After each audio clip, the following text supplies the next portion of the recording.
toutes et à tous et bienvenue pour cette nouvelle vidéo. Ça me fait trop plaisir de vous retrouver, ça faisait longtemps. Je suis pas dans mon décor habituel puisque je suis dans une chambre d'hôtel à Nancy en déplacement. Vu que là j'ai un petit peu de temps devant moi, je me suis dit que j'allais en profiter pour vous tourner une vidéo parce que vous me manquiez trop. Je tenais pas trop compte de l'aspect de mes cheveux, alors ils sont tout propres. J'avais fait un shampoing hier, un masque, il était sublime et en arrivant à Nancy j'ai pris le déluge donc...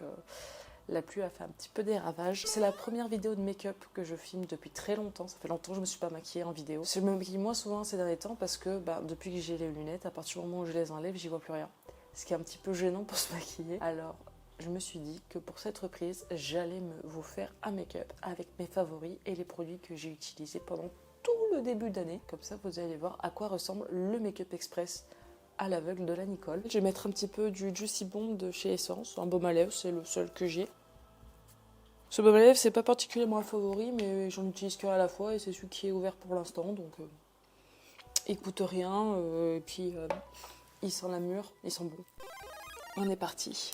Nicole, il voit plus rien. J'ai commencé par mettre ma base, c'est pareil, c'est la Beauty Bay, c'est ma seule base, donc je l'utilise. Je l'applique sur mon œil. C'est pas une étape qui est très intéressante. Ah, j'en ai mis partout en dessous, je crois. Ah, j'ai oublié de mettre ma base de teint. Je vais la mettre après, la base pour les yeux. En base de teint, je vais utiliser celle-ci. C'est la All About Blur de chez Essence. Je l'aime beaucoup, cette base. Elle est légère, elle lisse. J'ai l'impression, en tout cas. Et puis comme je vais utiliser le fond de teint Lancôme, je trouve qu'elle fonctionne particulièrement avec. Ça se présente sous la forme d'un gel, comme ça. Puis je le pose et je l'applique tout de suite. Et je le fais pénétrer tout de suite, j'attends pas. C'est un petit peu parfumé, mais légèrement. Elle est un peu dure pour sortir du produit.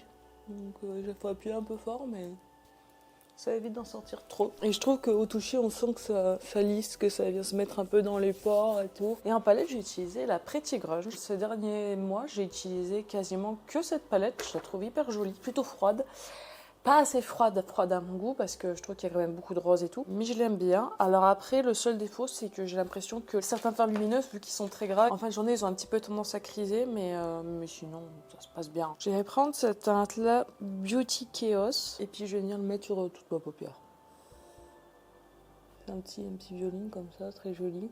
C'est pigmenté, vous voyez, ça fait toute ma paupière en 2 temps 3 mouvements. J'aime bien les maquillages froids en ce moment. Et elle est déjà pas mal intense, hein, cette teinte. Je vais venir prendre Hope, qui est un peu moins violette, qui est un peu plus neutre. Je me dis que ça peut pas faire de mal. Hop, et je vais la mettre en creux de paupière. Et un coin externe. C'est super pigmenté, hein. Je m'embarrasse pas trop de la fin de ma forme parce que je vais venir nettoyer. Je vais venir chercher la teinte Rise Up pour estomper.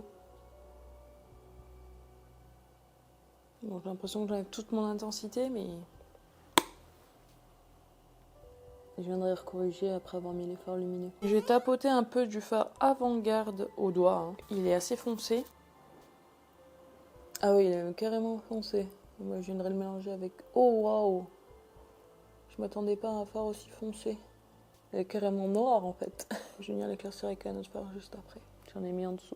Et avec mon autre doigt, je vais venir prendre un petit peu du fard stand-up, qui est vachement plus lumineux pour le coup.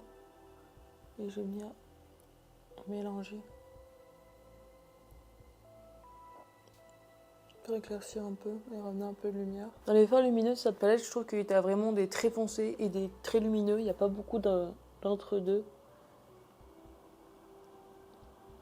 Mais elle est vraiment chouette. Enfin, j'aime bien l'utiliser, je m'amuse bien avec cette palette. Je vais reprendre un petit peu mon fard d'intensité. Et puis je vais juste recreuser un peu mon creux de paupière vu que c'est assez foncé. J'étais pas partie pour faire un maquillage aussi intense, mais bon. Elle est censée être grunge, hein, cette palette. Et voilà, pour l'instant, pour les yeux, je vais me nettoyer un peu les doigts parce que là, c'est... Et puis je vais nettoyer un peu le reste et puis on va passer au teint. On va enlever le baume à lèvres aussi. Et donc en fond de teint, comme je vous le disais, on va utiliser le teint Idol Ultra Wear Kering Glow de chez Lancôme, qui est mon fond de teint préféré, que j'adore. Et donc je suis quasiment au bout. Je sais plus trop où j'en suis là en termes de teinte de fond de teint.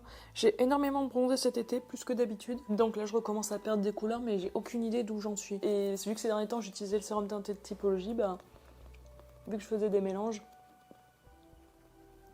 je pouvais vraiment ajuster la teinte en fonction de ma carnation, rajouter de la claire, etc. Après, ce fond de teint là de chez Lancôme, il a tendance à s'oxyder, donc faut pas se fier à la teinte tout de suite. Surtout que là, en plus, j'ai le visage qui est un peu rougi, mais il faut regarder par rapport à mon cou et j'ai l'impression que c'est cohérent. Et vu que j'ai une peau qui est beaucoup plus jolie, j'ai quand même moins d'imperfections à cacher. Même si on sait que le fond de teint, ça cache pas vraiment les imperfections. Ça les unifie, mais ça les fait pas disparaître. On peut corriger une couleur, mais pas un volume. Et j'adore son teint, je trouve qu'il donne une trop bonne mine, qu'il est hyper naturel, qu'il est hyper agréable et puis il tient super longtemps surtout. Et avec mes oreilles, ça a l'air de bien matcher. Hein. Mon anti-cerne préféré, c'est le Haus Labs. Je le trouve incroyable cet anti-cerne. Il est courant ce qu'il faut, naturel ce qu'il faut, il plombe pas trop, il réagit bien à la poudre, je le kiffe. Et comme vous pouvez voir, c'est une teinte qui est un peu foncée entre guillemets. Enfin, c'est pas une teinte foncée, c'est une teinte qui est ton sur ton avec ma peau et c'est ce que je préfère. J'aime pas utiliser des anti-cernes plus clairs. J'aime bien quand la correction elle est naturelle. Et après, je viens mélanger avec le fond de teint. Alors bon, a priori, c'est tous les produits que je vais vous montrer là, c'est des produits que vous connaissez, parce que c'est mes préférés, donc forcément. Je vous les ai déjà montrés plein de fois. Mais en même temps, on est content d'utiliser les produits, de les avancer. Puis c'est agréable de se maquiller avec ses produits préférés. En soi, on devrait avoir que des produits préférés. Et puis là, il est déjà tard, c'est déjà le soir et tout. Je vais pas utiliser de produits crème parce qu'en fait, je dois vous avouer qu'au quotidien, quand je dois me maquiller vite, en fait, j'en utilise pas. Même si j'en ai des favoris, ça serait un non-sens de les utiliser parce qu'en réalité, je les utilise pas au quotidien. Je les utilise surtout quand j'ai le temps. Et comme en général, j'ai pas le temps, et ben... je les utilise pas. Pour le contour des yeux, toujours la poudre Fenty. Que j'aime bien utiliser en contour de l'œil, même si elle est un peu épaisse. Parce que je trouve qu'elle elle lisse. Merde, j'en ai foutu partout sur mon pantalon. Pour poudrer l'intégralité de mon teint, je vais utiliser ma poudre Huda. Et c'est difficile, je trouve, le dosage de la poudre.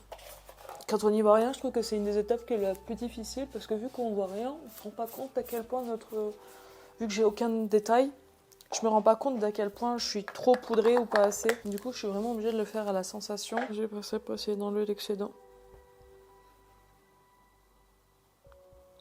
Parce que là, j'ai l'impression que je suis bien poudrée. Et voilà, avec les lunettes. Ouais, je suis très poudrée. Le spray fixateur, à la fin, il corrigera ça. Mon bronzer du moment que j'ai utilisé vraiment toute l'année, c'est le bronzer Lancôme, le teint Idol Ultra Wear, c'est ça, hein. Et hop. Je fais pas un truc trop net, histoire de pas avoir une barre. Vu qu'il est assez clair, il est assez rosé, il est assez naturel, il réchauffe, mais genre bien quoi. Et pour le front, en fait, maintenant j'en mets surtout sur les tempes, mais pas trop sur le haut du front parce que j'ai pas un gros front moi. J'ai un tout petit front, donc j'ai pas trop d'intérêt à chercher à le rapetissir, mais par contre à l'affiner, oui. En blush que j'ai utilisé quasiment tout le début d'année, c'est celui-ci. C'est le Chic to Chic de Charlotte Tilbury que j'avais eu dans la box mystère. Je l'aime bien parce qu'il est assez sobre et élégant. Il va avec tout. Et particulièrement le genre de couleur que j'ai utilisé pour mes yeux. Alors avant, je faisais le truc de prendre la couleur autour et après la couleur du milieu. Non, maintenant je m'en fous.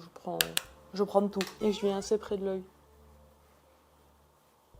Et je remonte sur la tempe. Et puis je viendrai corriger, rajouter ou pas quand j'aurai terminé le maquillage des yeux. Mon highlighter, ma palette préférée, c'est la Martine. La charte de la collection Mayday, je la trouve incroyable. Et là, je vais utiliser le blanc. Et je vais venir en mettre un petit peu là. Là. Il est vraiment trop beau, j'adore cette palette. Ça ressemble à des highlighters basiques, mais en fait, ils sont givrés, ils sont hyper jolis. La caméra est complètement tournée, non? Et donc je reprends ma palette pour finir mon petit maquillage des yeux. Là je vais prendre la teinte Hop et je vais venir faire mon ras de cils inférieur. Et ce que j'aime bien avec tous ces produits que je vous montre, c'est que vous voyez là je fais tout à l'aveugle, je vois rien. Mais je connais les produits et donc je sais que même si les dosages peuvent être hasardeux, ben, je sais que ce sera joli quand même à la fin. Enfin, pas trop moche, quoi. Je trouve que tout de suite, ça va mieux. Hein. À partir du moment où on fait le ras de cils inférieur, je trouve que tous les make-up, ils prennent vie à ce moment-là. J'ai toujours l'impression que c'est pas fini si je fais pas de ras de cils à mon make-up. Je reprends mon pinceau de transition et je vais venir faire tous les tours.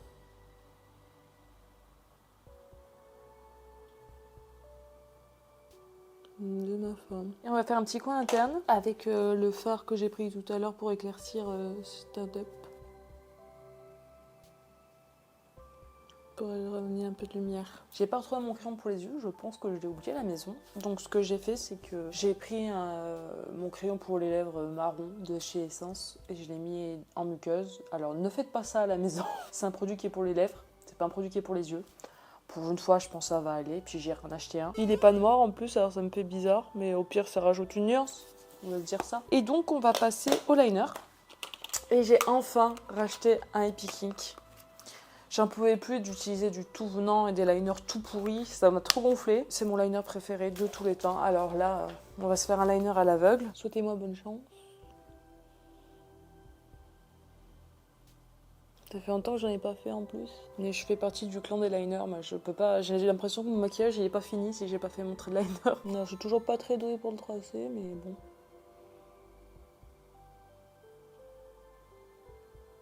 C'est quand même plus facile avec un liner qui écrit. Hein. Cet œil-là est toujours un peu plus dur. J'ai tendance à partir dans les cils. Tout kiki liner, mais tout mignon. En mascara, j'ai pas vraiment de favori. Si, mon favori, celui que j'ai préféré, c'est le Fenty, mais je l'ai fini. Donc j'utilise celui que j'utilise en ce moment, c'est le Lash Sensationnel de chez Maybelline. La brosse est terrifiante, mais je trouve qu'il fait un joli effet. Sans pire, j'ai mon goupillon pour corriger.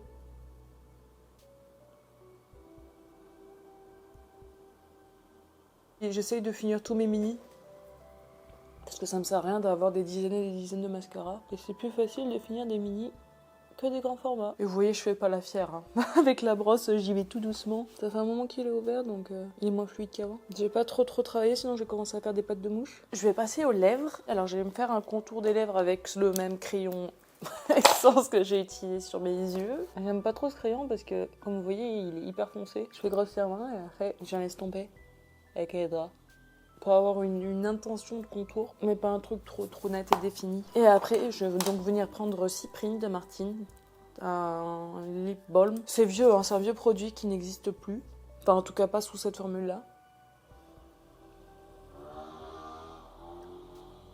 Voilà, et ça fait une petite bouche marronnée, mais assez légère. Et j'aime bien parce que ça assèche pas du tout les lèvres. Je vais juste prendre un petit peu de ma poudre Charlotte, que j'aime trop. Et vous pouvez voir un magnifique pan. Et je vais venir en passer un peu partout sur mon teint. Mais surtout sur les points de lumière. Je trouve qu'elle vient faire la finition de fou. Mais comme vous avez pu le voir, j'ai pas fait mes sourcils. Parce que maintenant que j'ai les lunettes, en fait, mes sourcils ils sont un peu englobés dedans. Donc généralement, ce que je fais, c'est juste que je prends mon goupillon. Et puis je les frotte pour les nettoyer. Et puis je les place à peu près, mais je les fais pas plus que ça au quotidien. Quand je vais faire des make-up un peu plus travaillés, oui, je vais faire quelque chose, mais au quotidien, non. Parce que ça sert plus vraiment à grand chose. Je vais mettre un peu de spray fixateur et celui que j'aime bien en ce moment, c'est le Marshmallow de chez NYX. Il est pas hyper mat, mais je trouve qu'il mélange bien les matières et ça fait du bien avec quand il y a un teint qui est très poudré et tout. Je trouve qu'il rend les choses plus douces et plus jolies. Et voilà, ça fait un make-up réhydraté. Et voilà le make-up final de la Nicole. Ça fait trop plaisir de se make-upper, ça faisait trop longtemps. J'avais trop envie. Putain, mes cheveux, c'est la galère par contre, mais j'aime bien mon petit look. Un peu grunge, un peu glam, un peu rock'n'roll quand même. Elles sont dégueulasses. Attendez. Oh waouh. Alors le désavantage des lunettes, c'est que moi ça me grossit les yeux. Donc tous les défauts du maquillage des yeux transparaissent en immense. Alors il y a des traces de mascara que je n'avais pas vues. Là, il y a du transfert de mascara. Et vous voyez ce que je vous disais, les lunettes en fait, les sourcils passent juste un peu au-dessus mais sont à moitié cachés donc... Voilà. Bon, ce n'est pas trop mal sorti pour un make-up à l'aveugle. Je suis désolée, je pense que vous avez le reflet de la light ring dans les carreaux. Et si je coupe la light ring, on est dans le noir. Donc voilà, j'espère que cette vidéo vous a plu. Moi, ça m'a fait trop plaisir. On se retrouve vite pour une prochaine vidéo make-up où on va tester des nouveautés et tout. J'ai plein d'idées de vidéos. N'hésitez pas à liker, commenter, partager, à vous abonner à la chaîne. Ça me ferait trop plaisir. En tout cas, moi, je vous remercie d'être resté jusqu'au bout. Je vous remercie d'être là. Je vous remercie d'être vous. Je fais des gros cœurs sur vous, comme dirait la mère de mon cher et tendre. À la revoyette.